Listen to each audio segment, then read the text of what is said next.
Belle âme, je te souhaite la bienvenue dans cet épisode de ma série Murmure d'écrivaine. Ici, je te livre des vérités nues, des vérités vibrantes derrière mon lien à l'écriture. L'écriture qui n'est pas un métier et qui n'est pas un passe-temps non plus, comme certaines personnes ont tendance à le penser. Écrire, c'est partager réellement un souffle de cœur, un souffle d'âme. Et écrire, cela a été pour moi un appel et c'est vraiment devenu une mission d'âme. Alors, au sommaire de cette vidéo, la désir intime, et vrai, je vais t'emmener au cœur de ce qui m'anime lorsque j'écris. Je vais te parler de mon lien sacré aux mots et au souffle de leurs énergies.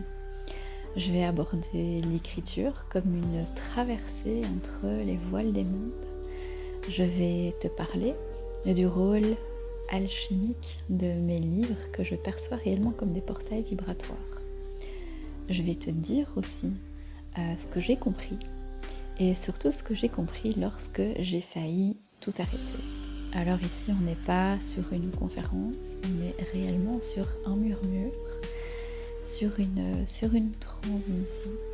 Alors si ces quelques mots font vibrer quelque chose en toi, je t'invite à te poser avec une tisane, un café, un cacao ou une bougie. Et je t'invite à entrer avec moi dans l'espace sacré de l'écriture vivante. Alors j'ai écrit mes premiers mots comme les enfants tracent des cercles de sable autour de soi et pas pour se perdre.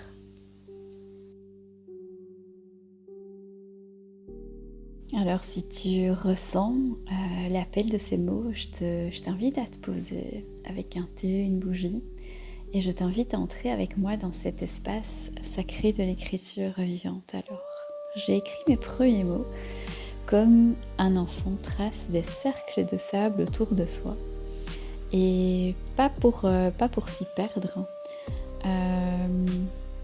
Des histoires inventées que je jouais devant ma famille comme des petits pestacles fait d'élan et surtout de magie. Et puis un jour, il y a la poésie qui est arrivée dans ma vie, l'amour aussi, à travers des lettres que j'écrivais pour les autres, comme si déjà j'étais prête à prêter ma voix à celles et ceux qui n'osaient pas parler depuis leur cœur par pudeur, par peur.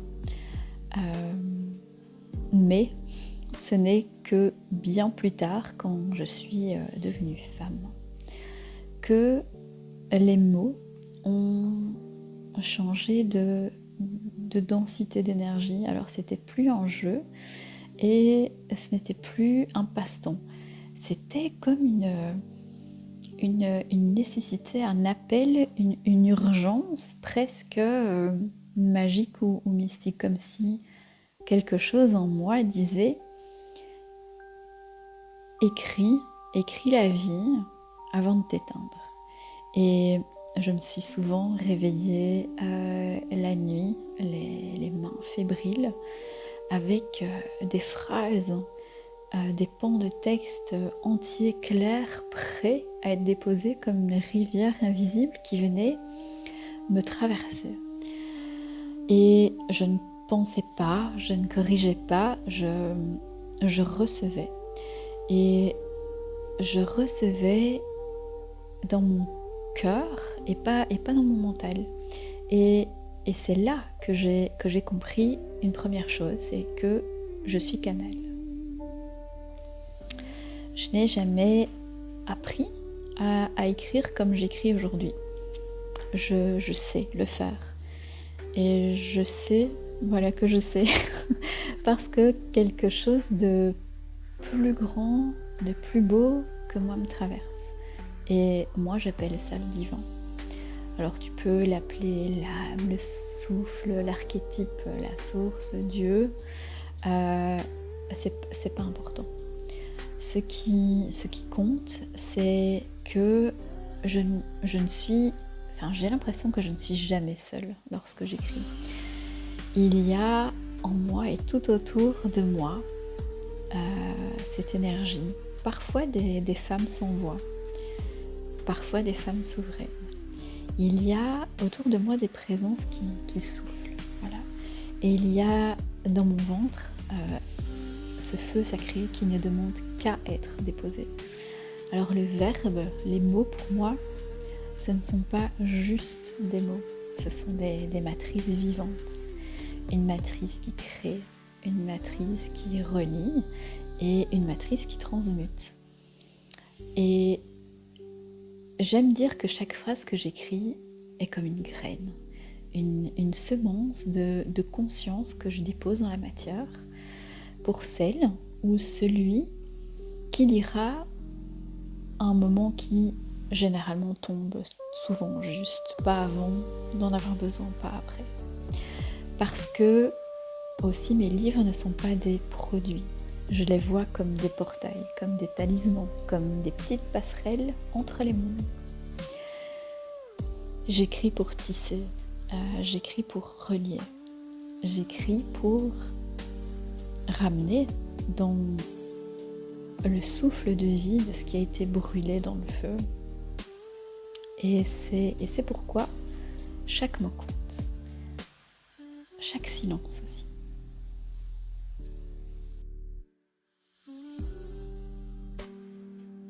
L'écriture, pour moi, c'est comme un chemin de guérison. Et je t'avoue que j'ai longtemps écrit sans public, sans audace, sans destination autre que moi. J'écrivais dans des carnets qui restaient silencieux, pas pour exister aux yeux du monde, mais pour habiter plus pleinement ma propre vie.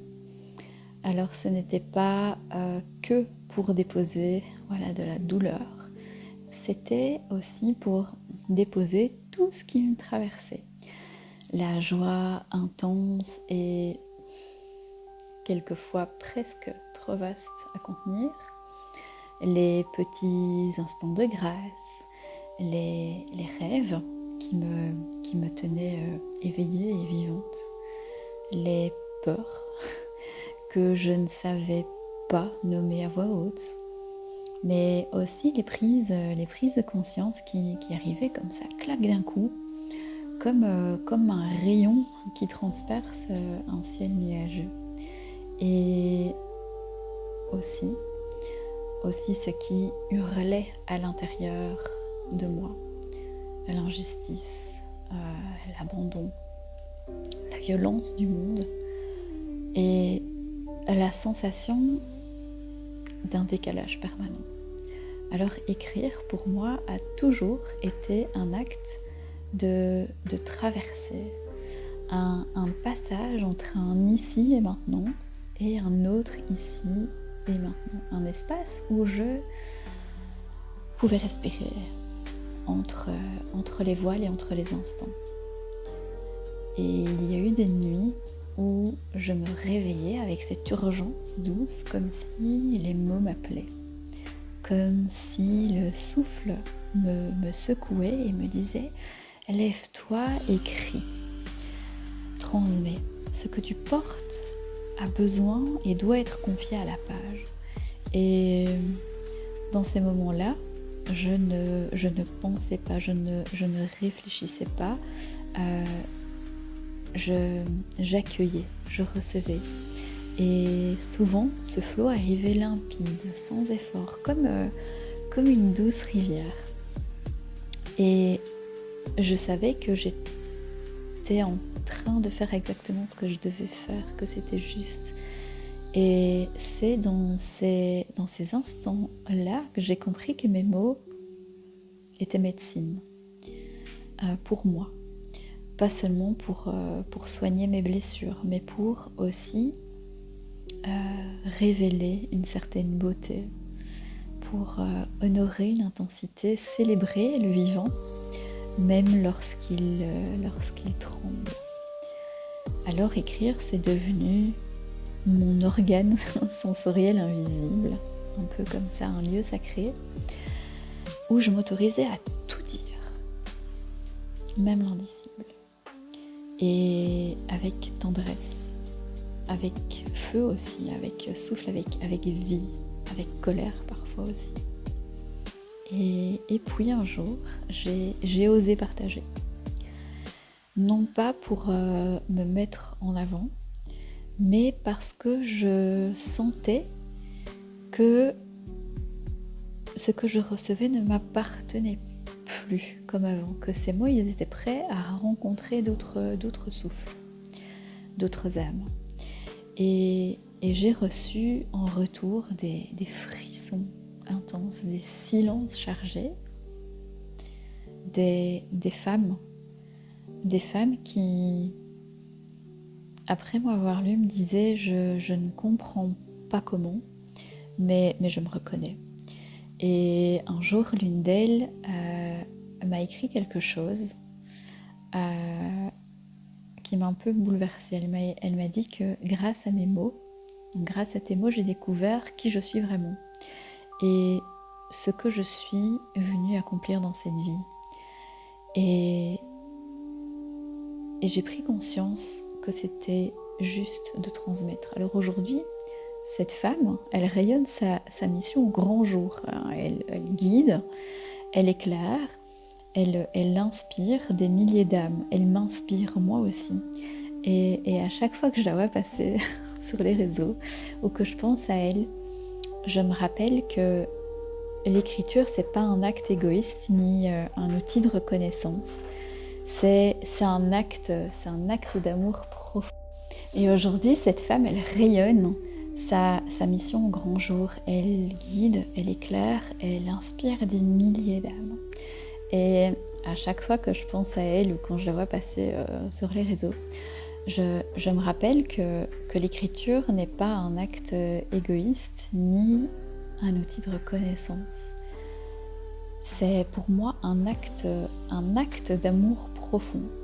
C'est une reliance, un passage sacré d'une âme à une autre. Écrire, c'est dire « je te vois ». Et parfois, je ressens ce que tu ressens. Et tu n'es pas seul dans ce monde violent et déconcertant. C'est pour ça que j'écris.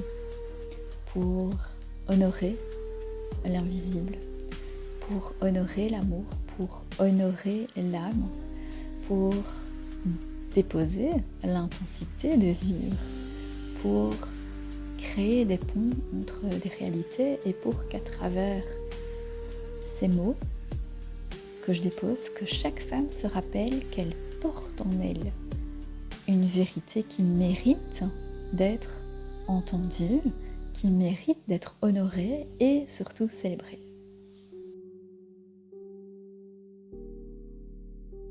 Alors maintenant, passons au lien, au souffle et à la voix.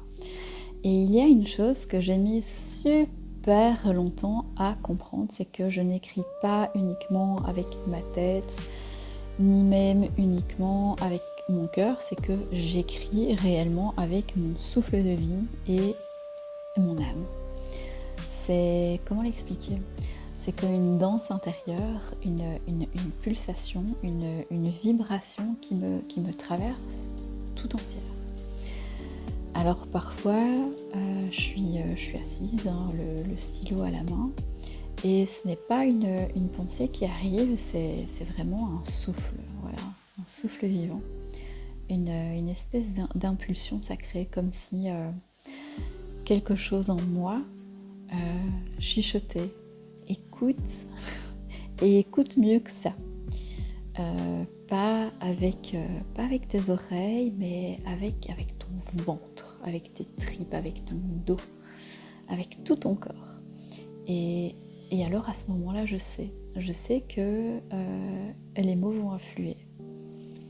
Et que les mots vont affluer pas parce que je les ai cherchés, mais parce que je me suis rendue disponible à eux.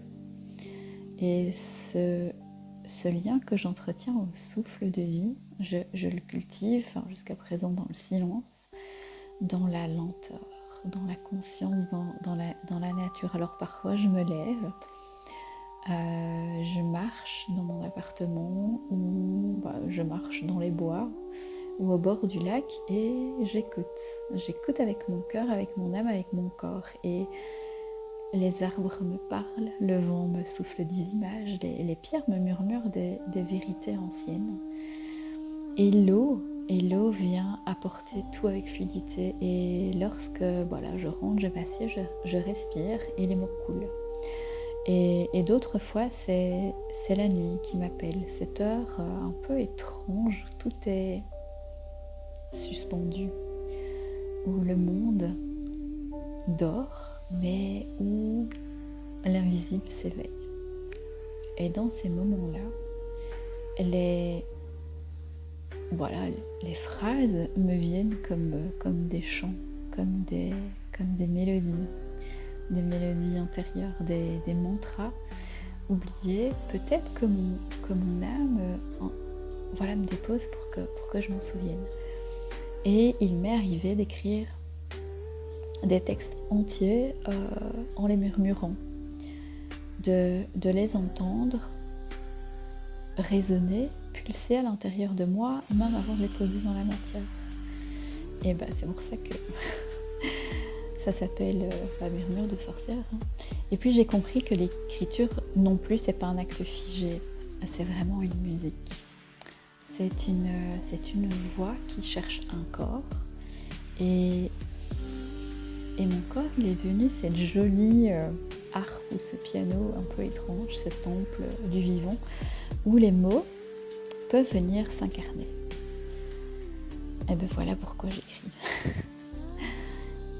Et souvent seule.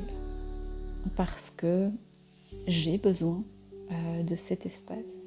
Parce que j'ai besoin d'écouter les silences entre les mots que je reçois aussi. Ces énergies, parce que j'ai besoin de me reconnecter à cette source intérieure de vie qui, avec moi, n'aime pas le bruit parasite du monde. Mais je ne suis jamais vraiment seule. Il y a mes carnets, il y a mes tasses de thé. Quand je suis dans la forêt, l'odeur du bois. Ou le soir, la lumière d'une bougie. Il y a probablement mes guides, mes lignées, mes sœurs aussi de l'invisible. Il y a aussi les mémoires des femmes brûlées pour avoir parlé trop fort. Aussi celles des femmes disparues pour s'être tues trop longtemps. Et lorsque j'écris, c'est comme si je les réconciliais au monde. Comme si, en déposant ma vérité, je guérissais un petit morceau de leur silence, de leur cœur.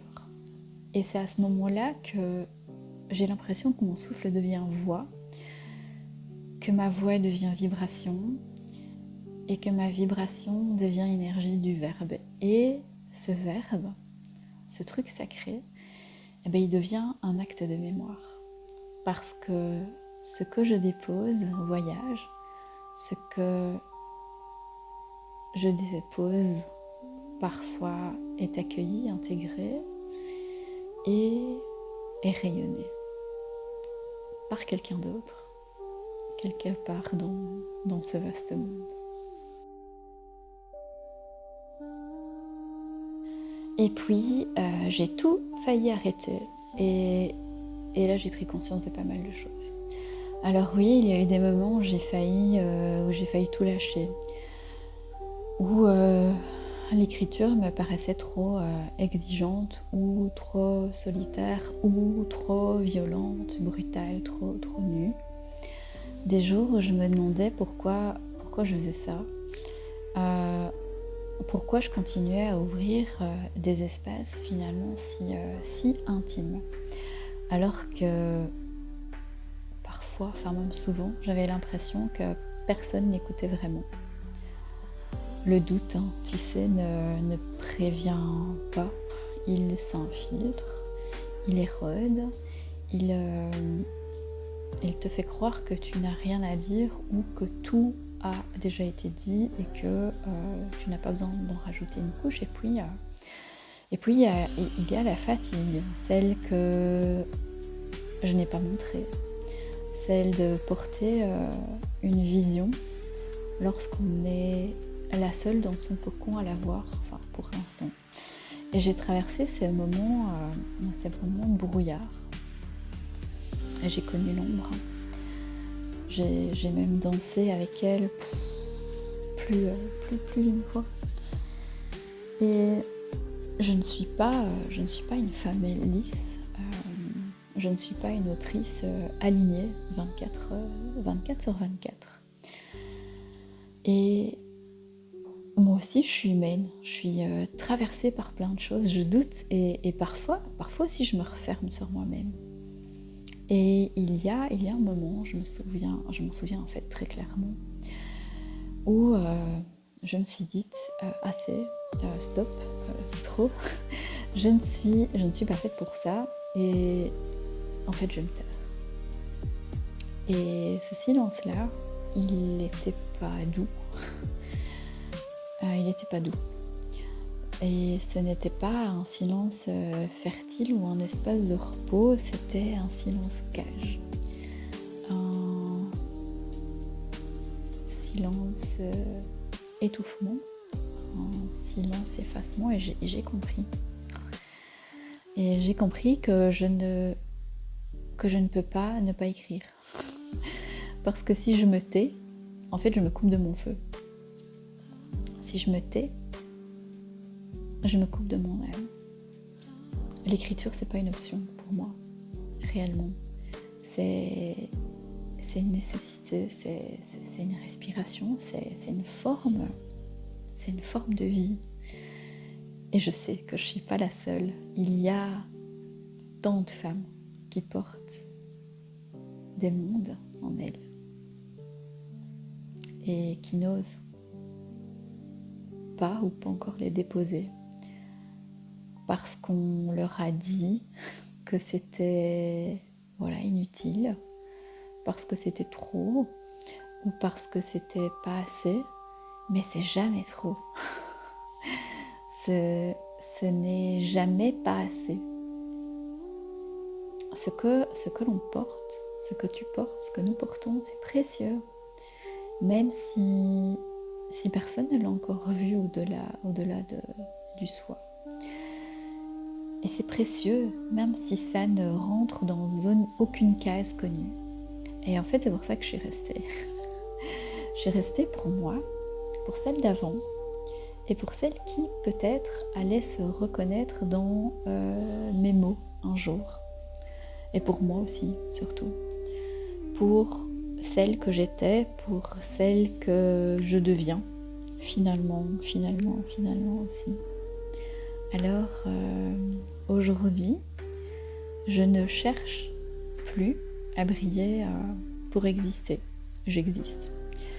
Et je n'ai plus besoin d'être validée pour écrire. J'écris. J'existe. Je suis. Et j'écris depuis cet endroit-là.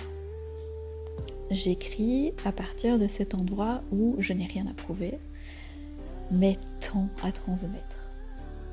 Parce que les mots, quand ils sont alignés au cœur, à l'âme, ils ont un potentiel de libération et de guérison. Même lorsqu'on ne les comprend pas tout de suite. Même lorsque l'on croit ne pas être prête. Les mots, ils sont vivants et en fait, ils attendent qu'on les écoute, qu'on les perçoive, qu'on les accueille, qu'on les honore et puis qu'on les libère et qu'on leur injecte notre souffle de vie. Et c'est ce que je fais. Chaque jour, je vais dire un petit peu plus en essayant autant que possible d'être dans la justesse, autant que possible dans la simplicité, mais surtout dans l'amour.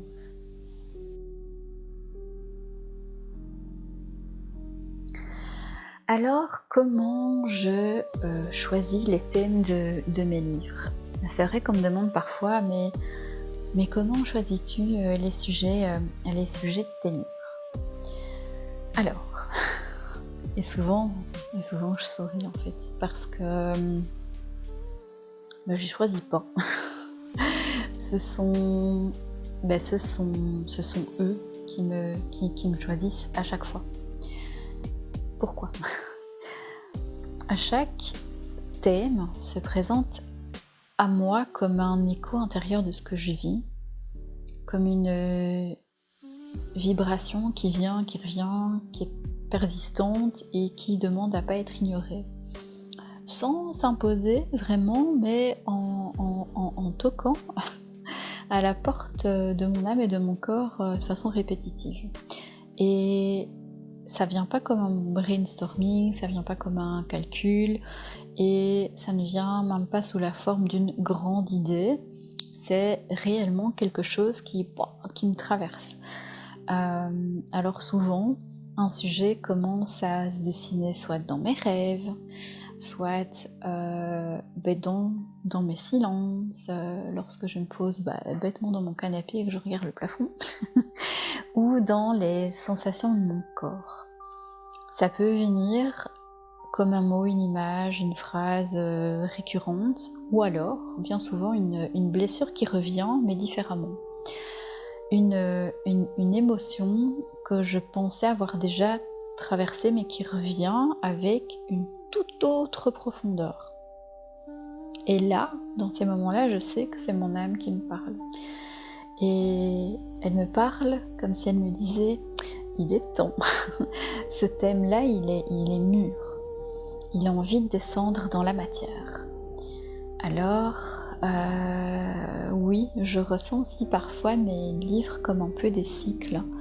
Il y a une graine, cette intuition subtile, puis il y a comme un enracinement. Lorsque je vis pleinement ce que je vais transmettre par la suite. Ensuite vient la maturation, le silence, la digestion, et puis l'alchimie. Et enfin la floraison, lorsque les mots peuvent être déposés avec justesse. Alors parfois, ça prend quelques semaines, d'autres fois des années, comme à Fleur d'âme, dont je parlerai bientôt. Et il y a aussi des éclairs. Et il y a aussi des livres que j'ai portés en moi comme des grossesses de feu réellement, et d'autres qui sont venus comme des oracles un peu plus doux. Mais dans tous les cas, je ne force jamais. J'attends que ce soit clair, que ce soit fluide, que ce que je m'apprête à écrire ait été traversé, digéré et honoré. J'ai compris que je ne pouvais pas écrire depuis le mental, ce qui est très compliqué, ni depuis une stratégie. J'essaye d'écrire depuis le vivant, la pulsation de la vie. Et ce vivant-là, il ment jamais, jamais, jamais. Parfois, c'est la vie aussi qui m'impose une thématique, une rupture brutale, une maladie, une mue antérieure comme celle que je vis de façon brutale et intense depuis quelques semaines, ou une révélation. Et j'ai pas d'autre choix que de m'asseoir et d'écouter. Et ça a été le cas par exemple avec Murmure de sorcière, le premier tome que je viens de libérer au monde. Alors c'est un livre recueil, comme un livre rituel qui est né au cœur de mes reconnexions à la mémoire des femmes, au cœur de mes résistances, au cœur de ma guérison aussi. Et il a germé depuis aussi une blessure collective, celle de la sorcière brûlée, oubliée, rejeté, violenté, déformé. Mais il a pris racine dans ma propre chair. Et j'ai écrit avec mon énergie, avec ma lignée, avec mes peurs, mais aussi avec ma voix juste retrouvée. Et lorsque j'ai senti que le feu était juste, j'ai ouvert les pages de ce recueil. Et c'est comme ça à chaque fois. J'écris quand ça pulse, quand ça palpite au bon endroit et au bon moment. Lorsque la vérité vibre, même lorsqu'elle dérange. Lorsque mon corps dit oui, même si ma tête et mon mental ne comprennent pas encore. Et c'est pas logique, c'est une guidance, réellement. Et du coup, en chaque livre, il y a un témoin de ce passage, une empreinte sacrée. Il y a aussi un outil de réveil, de prise de conscience, parce que c'est son intention première. Et mon prochain projet parle de ça, justement, de ces passages invisibles, de ce que nous portons souvent sans le dire, mais je t'en parlerai bientôt. Peut-être que je t'en parlerai dans ma newsletter, où je regroupe beaucoup de choses super intéressantes. D'ailleurs, abonne-toi, ce sera dans la description. Et peut-être que dans un futur, je t'en parlerai dans un prochain murmure. Mais pour l'instant, je l'écoute encore, je le laisse vibrer, pulser, monter doucement. Parce que je sais que quand ce sera le bon moment, il s'écrira, même si j'ai déjà commencé. Et maintenant, parlons de mes livres qui sont comme des objets vibratoires et surtout comment les utiliser. Ce que je vais te dire maintenant, c'est ce que je ressens depuis longtemps, mais je ne l'avais pas encore formulé aussi clairement que ça l'est aujourd'hui dans ma tête. Mes livres, ils sont pas faits pour être lus, rangés et puis oubliés. Ce ne sont pas des livres qu'on lit en se disant « Ah, trop bien ces livres !» puis qu'on repose avant d'enchaîner avec sa vie. Non. Mes livres, ce sont des outils sacrés. Ce sont des objets de reliance, des portails sur lesquels se poser avec conscience. Ils ne sont pas là pour donner de la distraction ou du feel good ou s'inspirer à leur surface. C'est pas leur intention, c'est pas leur job.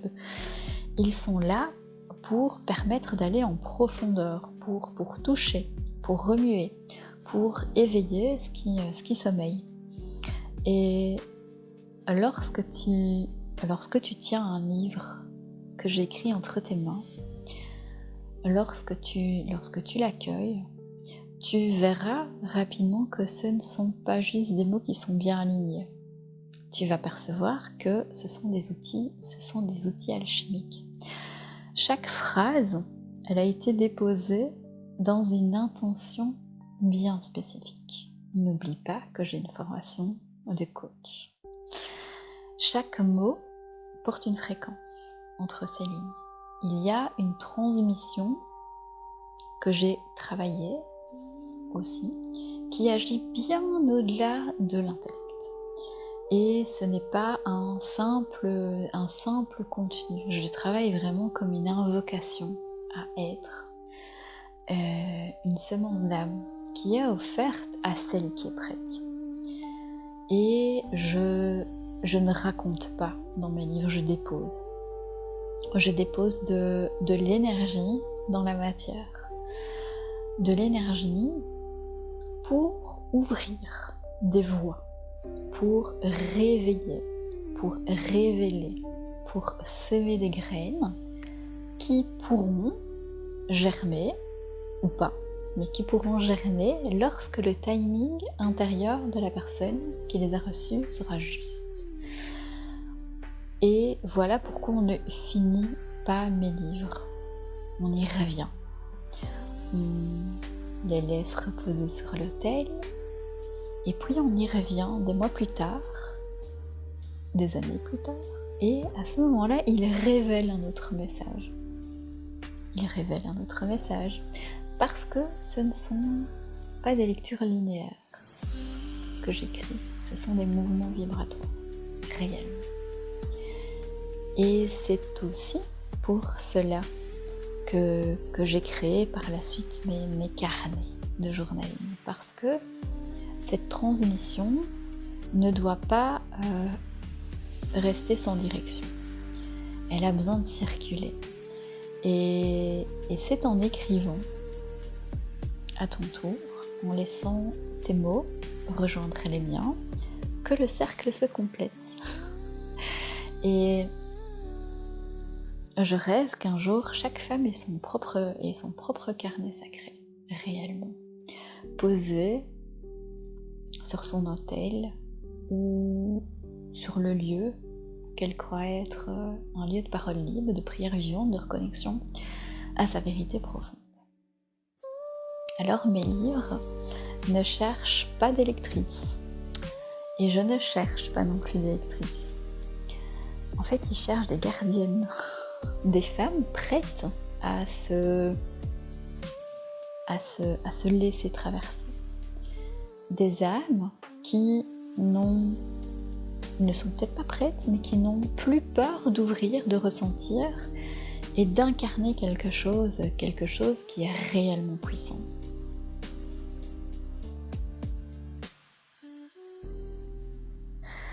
Voilà, je pense que l'on arrive doucement à la conclusion de cette transmission. Je te remercie d'avoir été là jusqu'au bout de ce murmure. Je te remercie de m'avoir écouté depuis l'espace de ton cœur. Je te retrouve bien évidemment dans un prochain épisode de la chaîne.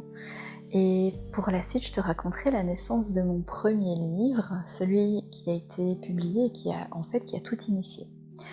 D'ici là, je te souhaite de te poser toi aussi sur un mot, sur une phrase et pourquoi pas sur un silence, et de t'autoriser à ressentir ce qui germe en toi lorsque tu entres en présence avec les mots, avec le verbe. Parce que les livres ne sont pas faits, tu sais, pour être compris. Ils sont faits pour nous faire ressentir, expérimenter, nous bouleverser aussi parfois, nous faire prendre conscience et surtout pour nous souvenir de qui nous sommes sous toutes les couches de programmation et de croyances imposées que nous avons intégrées comme les nôtres.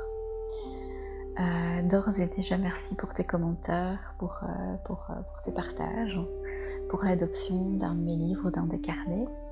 Prends bien soin de toi, car le monde a besoin de ta présence, de ton authenticité, de ton amour. Et n'oublie pas qu'à partir du moment où tu es au monde avec ton cœur et avec ton âme, tout est juste. Voilà. Merci de me permettre de transmettre mes messages vers le monde et de les accueillir. Je te dis à tout bientôt pour une nouvelle vidéo.